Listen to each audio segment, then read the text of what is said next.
This is Democracy Now! I'm Amy Goodman with Juan Gonzalez. This is the Quarantine Report. As we turn to Puerto Rico, where election authorities have discovered around 126 briefcases with hundreds of uncounted ballots from last week's election, it remains unclear what impact the ballots could have on the election results. In the governor's race, Pedro Pierluisi of Puerto Rico's pro-statehood New Progressive Party has claimed victory after winning just a third of the vote in the tight race.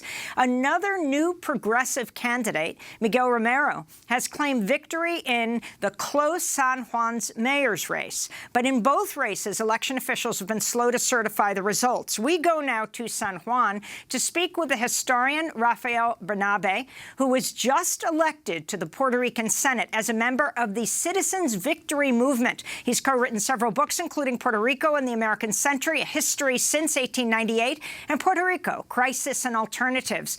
Congratulations on your victory. Can you talk about the significance, Rafael Bernabe, of your win and also the other people in the Puerto Rican legislature, which look like you're really going to be turning it around? Yes, one of the main, first of all, good morning, and very happy to be here with you. One of the main differences, one of the main events, main aspects of these elections in Puerto Rico is the fact that two progressive forces did very well in the election. As you mentioned, Governor Pierluisi won with he barely got 33% of the vote. The Puerto Rico Independence Party got around 15% of the vote, and the movement I belong to, which is the Movimiento Victoria Ciudadana, got also around 15% of the vote. That means that the progressive left forces got around 30% of the vote, which is almost as much as the person who won the governorship got. So we have a very significant increase in the electoral support for movements which are linked to the labor movement, to the women's movement, to the environmental movement. In our case, we elected at least 4 legislators, 2 representatives and 2 senators. We are still in the fight, in the struggle. We think we may have another representative elected. The Puerto Rico Independence Party elected 2 legislators, one representative and 1 senator. So this is a minority, but a significant force in the Puerto Rico legislature, which is going to be fighting against the austerity policies that we have been suffering in Puerto Rico for the longest time, against the anti-labor policies and anti-environmental policies that the Puerto Rican governments have been imposing on us, again, for many decades now. So it's a very encouraging result for progressive forces in Puerto Rico, the results of these last elections. And Rafael Bernabe, one of the key things, as you mentioned, is that the voters seem to be turning away from the monopoly of the two-party systems of the statehood party and the Commonwealth Party, not only in terms of voting for alternative candidates, but also for staying home. This was an all-time low in turnout among Puerto Rican voters. Barely 50% of the electorate voted, whereas in the past it's been 80, 85%. What happened there in terms of all the people who decided just to stay home? Yeah, but as you mentioned, there are two dimensions to this. On the one hand, as you mentioned, the vote for the 2 historically dominant parties in Puerto Rico keeps going down. The party that won the elections this time got barely 33% of the vote. The other historically dominant party, the Partido Popular, got around 31% of the vote. As I said, this is a new low for these parties. It's the result of the very deep economic crisis that we have been undergoing, and people turning away from these parties that have not been able to provide any alternative to the situation in which Puerto Rico finds itself.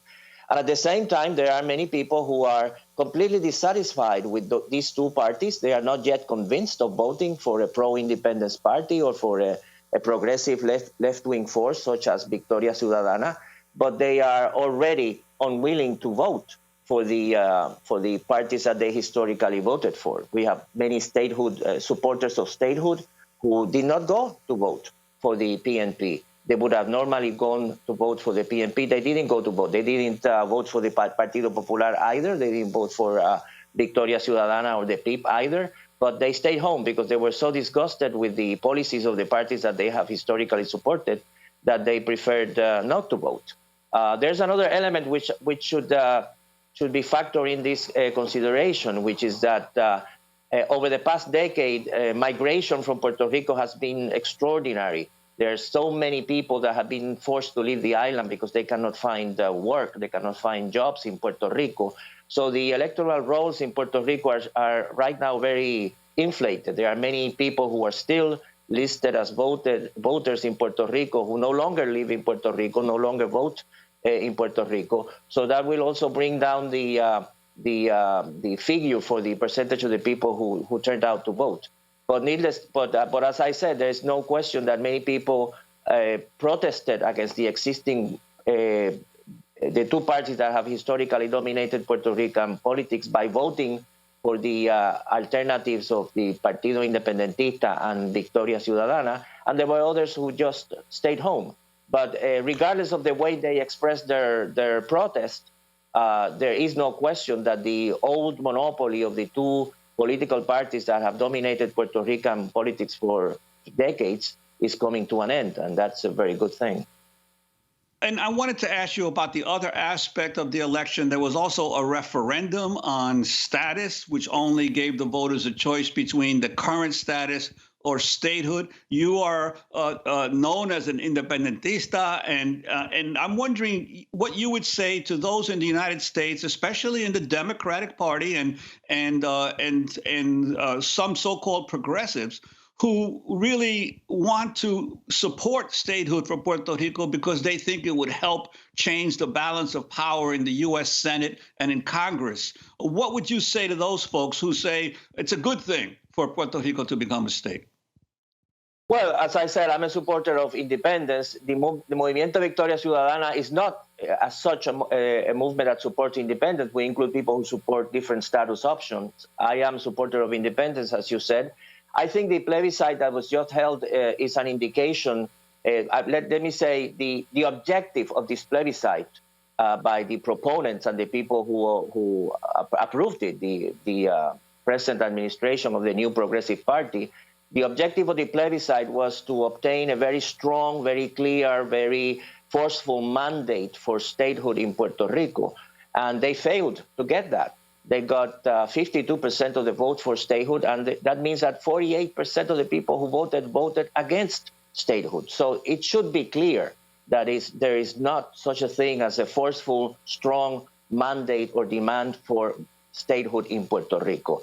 I think that the demand for progressives in the United States should be self-determination for Puerto Rico. What Puerto Rico should become should be a decision of the Puerto Rican people. Progressives in the United States should not be pushing for statehood.